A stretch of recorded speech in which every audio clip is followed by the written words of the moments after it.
యేసు జ్ఞానమందును వయస్సునందును దేవుని దయందును మనుష్యుల దయందును వర్ధిల్లుచుండెను.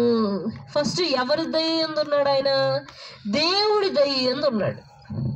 ఈరోజు మనం ప్రజలు చూసుకుంటే గనక తల్లిదండ్రుల దయ ఉంటుంది, ఇరుగు పొరుగు వారి దయ ఉంటుంది, రక్త సంబంధికుల దయ ఉంటుంది, ఒక్క దేవుడి దయ తప్పించి. ఇక్కడ ఏమంటున్నాడు ఆయన? ముందు నీకు ఉండాల్సినటువంటిది దేవుని యొక్క దయ.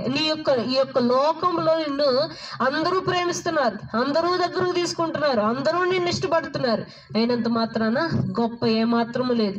ఈ లోకంలో నీవు పేరు ప్రఖ్యాతులు సంపాదించినంత మాత్రాన ఎటువంటి గొప్పతనం లేదు. పైనుండి వచ్చేటువంటి యొక్క మాట అంటే అపరిశుద్ధాత్మ దిగి వచ్చేటువంటి సంఘటన ఎప్పుడు జరుగుతుంది?